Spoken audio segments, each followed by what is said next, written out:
Hello students, कल हमने graphical method और pictorial method of data presentation start किया था। हमने तीन मेथड्स के बारे में कल देखा। तीन तरीके से हम डेटा को ग्राफिकली प्रेजेंट कर सकते हैं: bar graph, histogram and frequency polygon. Then हमने देखा बार ग्राफ को हम कब यूज करेंगे। In case of discrete frequency distribution हम बार ग्राफ मेथड को यूज करेंगे। एक क्वेश्चन भी हमने देखा। पहले हमने सीखा कि किस तरीके से बार ग्राफ हमें ड्रॉ करना है। हमने एक एग्जाम्पल देखा। आज हम एक और एग्जाम्पल देखते हैं जो कल वाले क्वेश्चन से थोड़ा सा डिफरेंट है। तो मैं क्वेश्चन डिक्टेट करता हूं, पहले आप क्वेश्चन लिख लीजिए, फिर हम ग्राफ ड्रॉ करेंगे। राइट, ओके, मैं डिक्टेट कर रहा हूं, आप लिखिए। The results of pass percentage, the results of pass percentage of class 10th and 12th of class 10th and 12th in CBSE examination for 5 years are given in the following table।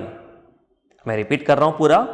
The results of pass percentage of class 10th and 12th in CBSE examination for 5 years are given in the following table।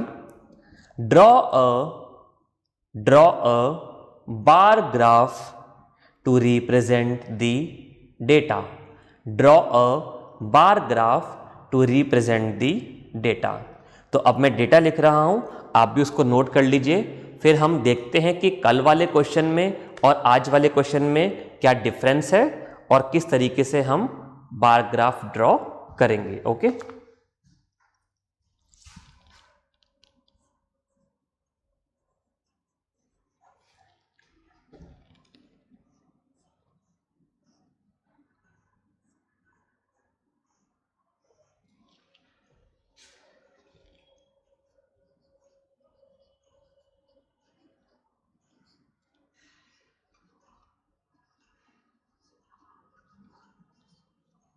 हमें years given है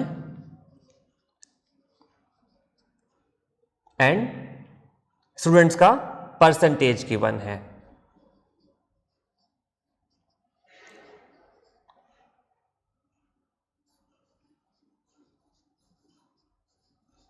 तो हमें 5 years का data given है।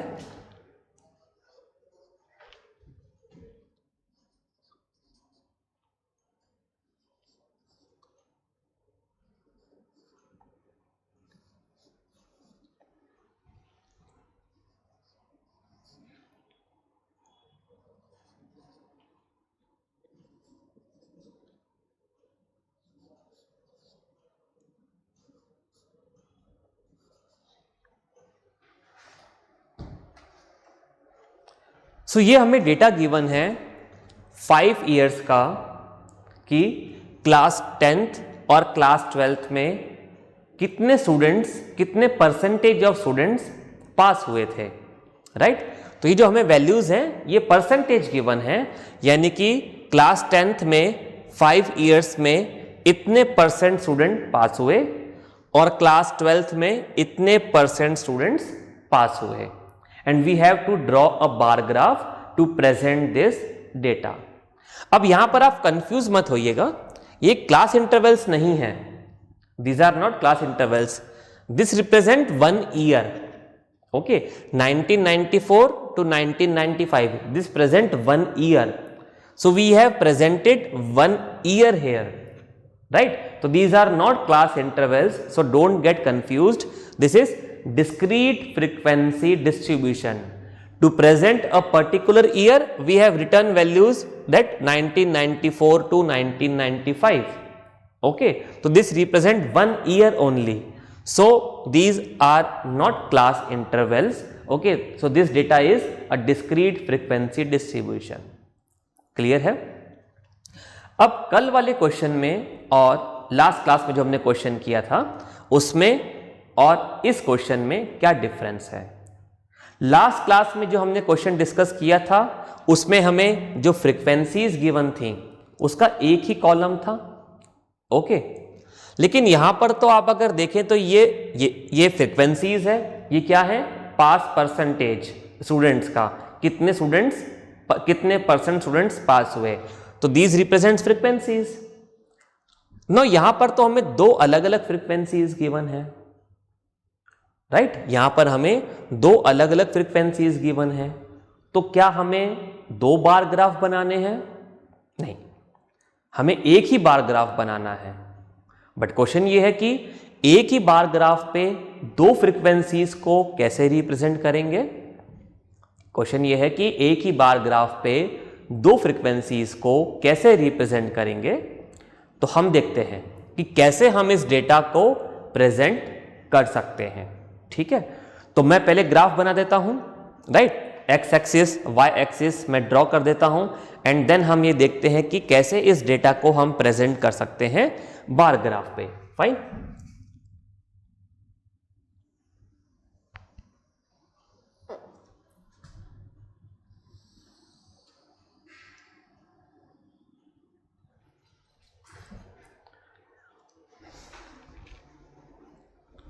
थोड़ा space कम ज़्यादा चाहिए हमें, तो थोड़ा सा मैं इसको शिफ्ट कर देता हूं।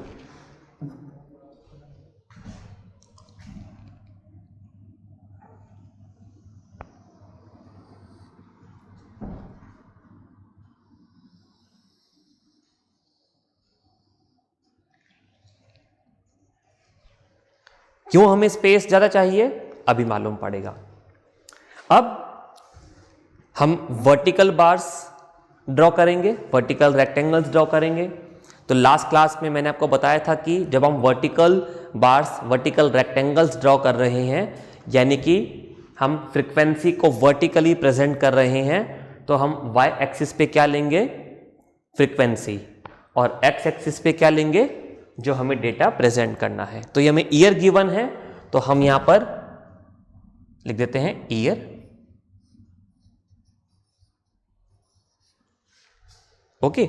और ये हमें पास परसेंटेज गिवन है, तो हम यहां पर लिख देते हैं, यहां हम एक्स एक्सिस पे हमें ईयर गिवन था, ओके। वाई एक्सिस पे फ्रीक्वेंसी प्रेजेंट करनी है। फ्रीक्वेंसी क्या रिप्रेजेंट कर रही है, पास परसेंटेज, तो मैं यहां पर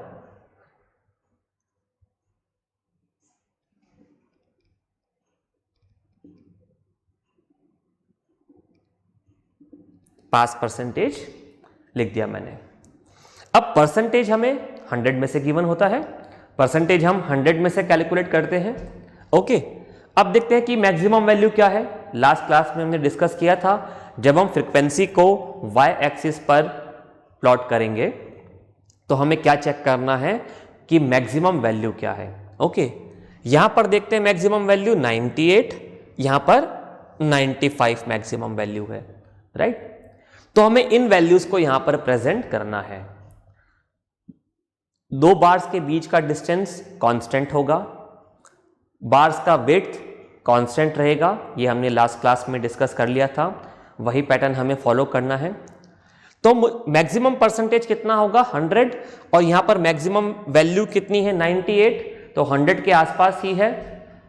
अब मुझे इसको वाई एक्सिस पर प्रेजेंट करना है, तो कैसे प्रेजेंट कर सकते हैं, हम एक काम करते हैं, 10-10 का गैप ले लेते हैं, ओके।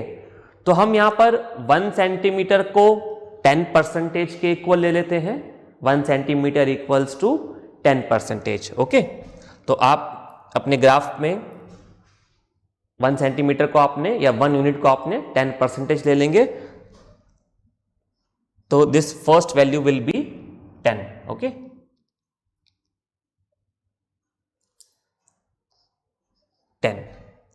मैं अप्रोक्सीमेट वैल्यूज ले रहा हूं, it will not be exact values, क्योंकि डिस्टेंस बोर्ड पर मेजर करना पॉसिबल नहीं है एग्जैक्टली, लेकिन आप प्रॉपर स्केलिंग के साथ में ही करेंगे। 40, 50, 60, 70, 80, 90 and then 100। Fine. X axis पे हमें क्या लेना है?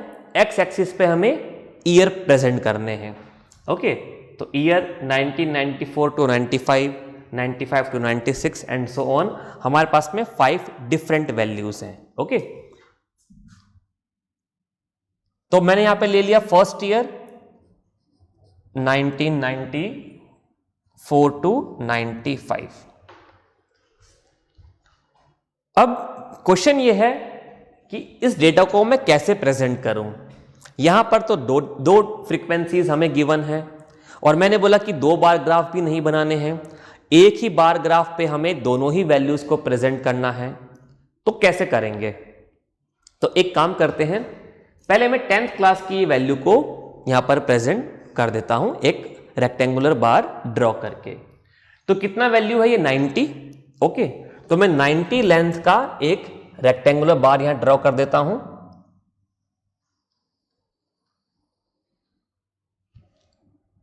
बार का विड्थ कांस्टेंट रखेंगे। आप अगर ½ सेंटीमीटर ले रहे हैं तो देन बार का width throughout the presentation ½ centimetre ही रहेगा।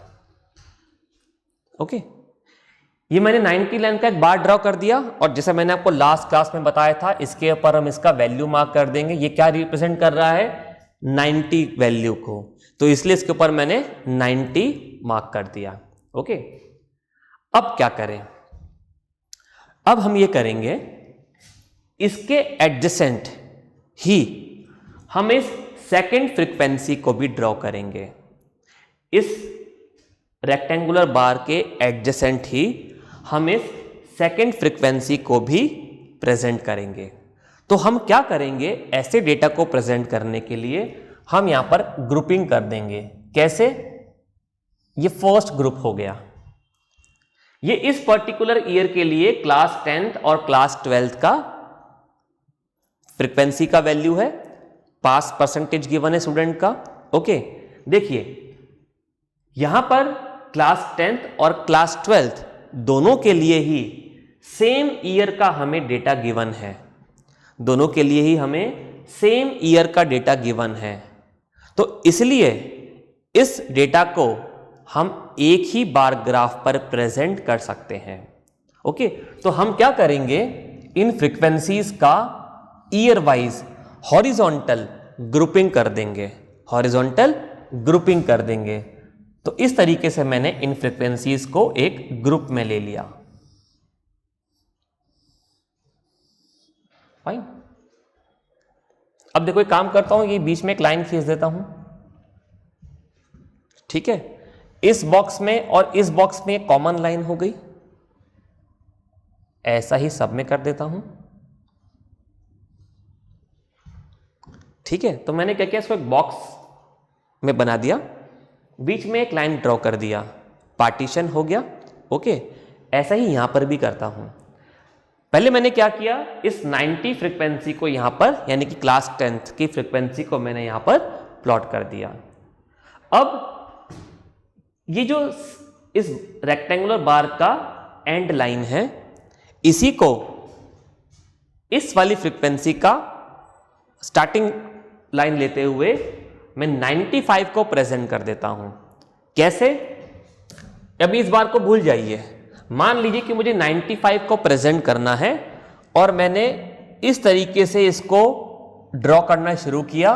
90 तक तो वैल्यू ये रही थी, 100 और 95 के बीच, 90 के बीच में 95 आएगा, तो इस तरीके से।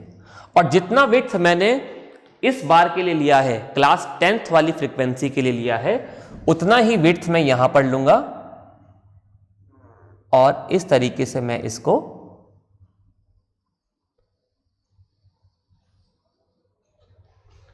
ड्रॉ कर दूंगा। और ये वैल्यू क्या है? 95। तो मैंने दो एडजेसेंट बार्स बनाए जिनके बीच में एक कॉमन लाइन होगा और ये दो बार्स रिप्रेजेंट कर रहे हैं 1994 टू 95 ईयर के लिए क्लास 10th और क्लास 12th की फ्रीक्वेंसीज। बात समझ में आई? इन दोनों फ्रीक्वेंसीज को मैंने एडजेसेंट ड्रॉ किया, एक के बाद एक ड्रॉ किया इस तरीके से, and they represent the pass percentage of class 10th and class 12th for the year 1994 to 1995। बात समझ में आई? ओके। अब हमें जितना हमने डिस्टेंस यहां पर लिया था, आप 1 सेंटीमीटर 2 सेंटीमीटर का डिस्टेंस ले सकते हैं, उतना ही अब हमें यहां से भी लेना है। तो डिस्टेंस अब यहां पर हमने 2 बार्स एक साथ बनाए हैं, तो इसके बाद भी इसी तरीके से हम 2 एडजेसेंट बार्स बनाएंगे और उनके बीच में डिस्टेंस हमें कांस्टेंट रखना है। Now next value is 95 for class 10th। तो मुझे 95 को प्रेजेंट करना है।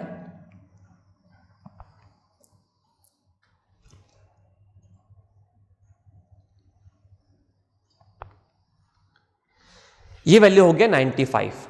Then next value is 80। अब 80 कैसे करेंगे? 80 मैंने इस पर 95 लिख दिया। 80 इससे कम है तो हमने यहां पर एक पॉइंट मार्क किया जो कि 80 को प्रेजेंट कर रहा है, और यहां से मैंने इस तरीके से एक बार ड्रॉ कर दिया। तो ये ईयर 1995 to 96 के लिए पास परसेंटेज स्टूडेंट्स को हमने प्रेजेंट किया class 10th and class 12th के लिए। Fine. Third is 90 and 85। Third values are 90 and 85। तो 90 वैल्यू,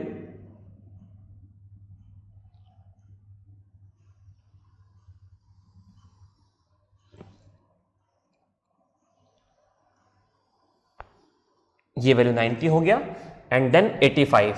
तो 85 90 और 80 के बीच में आएगा।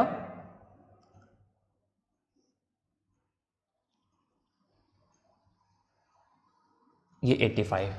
सो 90 एंड 85। फाइन।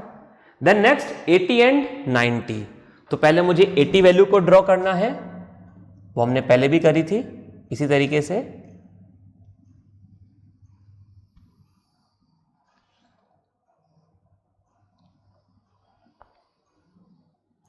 ये वैल्यू हो गया 80, एंड क्लास 12 के लिए वैल्यू इज 90। तो हमने इस लाइन को थोड़ा सा एक्सटेंड कर दिया 90 तक।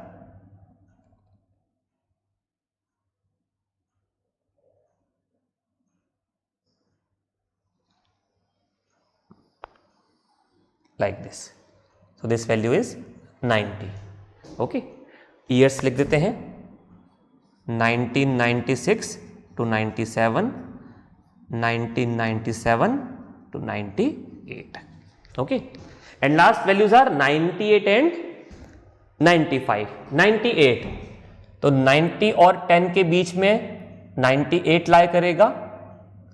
अगर आपने 1 सेंटीमीटर का गैप लिया है, ग्राफ में एक यूनिट 10 पार्ट्स में डिवाइड होती है। ओके। तो देन 8th वैल्यू जो होगा वो क्या रिप्रेजेंट करेगा? 98 को। ओके। तो अप्रोक्सीमेट वैल्यू में ले रहा हूं यहां पर।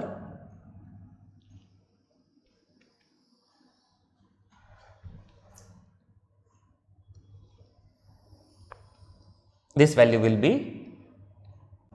98 एंड देन 95। थोड़ा सा इसको बड़ा कर लेते हैं।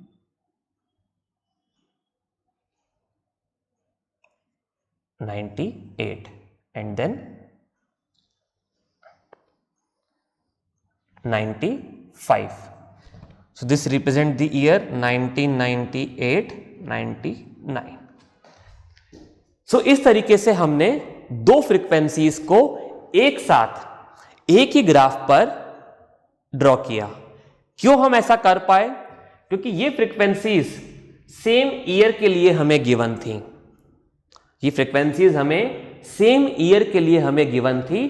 तो अगर बेस सेम है, फ्रीक्वेंसीज का बेस सेम है, तो हम उन्हें एक ही ग्राफ पर प्लॉट कर सकते हैं। बट अभी यहां पर हमें ग्राफ पर इन बार्स को डिफरेंशिएट करना है। अगर ऐसा कोई ग्राफ बना हो और ये डेटा मैं आपको नहीं दूं, तो क्या आप इस बार ग्राफ को देखकर ये बता सकते हैं कि ये वाला बार क्या शो कर रहा है और जो इसके साथ वाला बार है वो क्या शो कर रहा है? नहीं बता सकते, क्योंकि दोनों बार्स एक जैसे हैं, लेंथ अलग अलग है, लेकिन और तो कोई डिफरेंस नहीं है। तो मैं कैसे बताऊं कि भाई ये बार तो क्लास 10th का है और ये बार क्लास 12th का है? तो हम इन्हें डिफरेंशिएट कर देते हैं। कैसे? लास्ट लेक्चर में मैंने आपको बार में शेडिंग करना सिखाया था, तो अब हम इन बार्स में शेडिंग करेंगे, लेकिन शेडिंग क्लास 10th के लिए अलग होगी, क्लास 12th के लिए अलग होगी। तो मैं क्लास 10th के सारे बार्स को इस तरीके से शेड कर देता हूं। ओके, तो क्लास 10th के फर्स्ट जो बार है वो क्लास 10th को रिप्रेजेंट कर रहे हैं। यहां पर 5 पेयर्स हैं बार्स के, तो उसमें जो फर्स्ट बार है वो क्लास 10th को रिप्रेजेंट कर रहा है। तो क्लास 10th के लिए मैंने इस तरीके से शेडिंग कर दिया।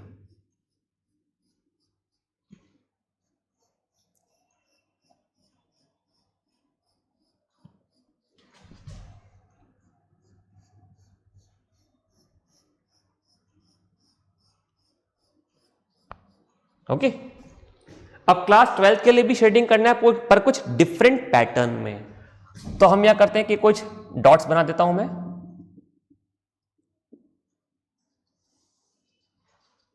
ओके, और सभी बार्स में इस तरीके से कुछ हम डॉट्स बना देते हैं।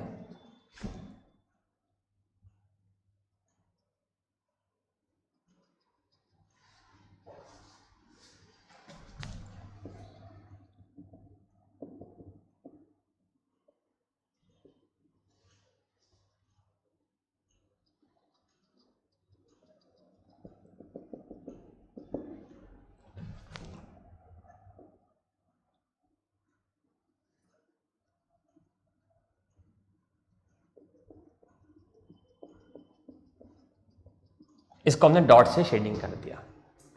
बट अभी हमें इस चीज को यहां पर बताना है कि अभी भी नहीं मालूम पड़ रहा भाई, मैंने शेडिंग तो कर दिया, बट अब कौन सा बार क्लास 10th का है और कौन सा 12th का, किस शेड का बार क्लास 10th को रिप्रेजेंट कर रहा है और किस शेड का बार क्लास 12th को रिप्रेजेंट कर रहा है, ये तो हमने मेंशन नहीं किया। तो हम यहां पर मेंशन कर देंगे। ग्राफ में हम 2 बॉक्स बना देंगे। ओके, इस तरीके से एक बॉक्स में मैंने शेडिंग किया इस तरीके से जो क्लास 10th के बार्स में मैंने किया है, और दूसरे में जो क्लास 12th के लिए किया है। ओके, अब इस बॉक्स के सामने मैंने लिख दिया क्लास 10th और यहां लिख दिया क्लास 12th। ठीक है, अब इस इंफॉर्मेशन को देखकर मैं ये बता सकता हूं कि जितने भी बार्स में इस तरीके का शेडिंग हुआ है वो प्रेजेंट कर रहे हैं क्लास 12th में पास परसेंटेज, और जितने भी बार्स में डॉट्स की फॉर्म में शेडिंग किया है वो रिप्रेजेंट कर रहे हैं क्लास 12th में पास परसेंटेज ऑफ स्टूडेंट्स। राइट, तो इस तरीके से हमने दो फ्रीक्वेंसीज को एक ही साथ एक ही बार ग्राफ पे प्रेजेंट किया। क्यों हम ऐसा कर पाए? क्योंकि जो बेस है फ्रीक्वेंसीज का वो सेम है, हमें सेम ईयर के लिए डेटा गिवन है। तो क्या ये बार ग्राफ और जो लास्ट क्लास में हमने बार ग्राफ ड्रॉ किया था उसमें डिफरेंस है? बिल्कुल डिफरेंस है। यहां पर दो फ्रीक्वेंसीज को हम एक साथ प्रेजेंट कर रहे हैं, तो हम क्या कर रहे हैं, एक से ज्यादा फ्रीक्वेंसीज को प्रेजेंट कर रहे हैं, यानी कि मल्टीपल फ्रीक्वेंसीज को हम एक साथ प्रेजेंट कर रहे हैं। तो इसीलिए इस तरीके के बार ग्राफ को मैंने बोला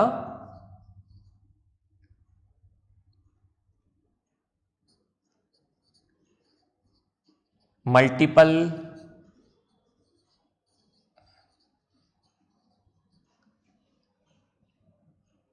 बार ग्राफ, इस तरीके के बार ग्राफ को हमने बोला मल्टीपल बार ग्राफ, क्योंकि हम मल्टीपल फ्रीक्वेंसीज को एक साथ ड्रॉ कर रहे हैं।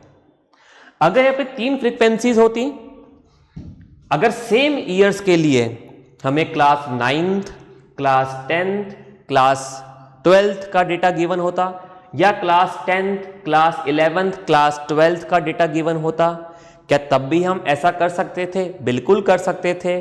अब हम एक साथ 3 बार्स को प्रेजेंट करते, first bar class 10th, second bar class 11th and third bar class 12th को रिप्रेजेंट करता।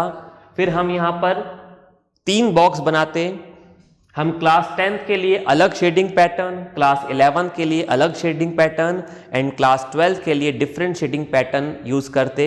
यहाँ पर 3 बॉक्स बनाते, शेडिंग पैटर्न क्या शो कर, किस क्लास को शो कर रहा है वो बताते और बार ग्राफ ड्रॉ करते, right. So this was an example of multiple bar graph. आप इसको ड्रॉ कीजिए, ओके।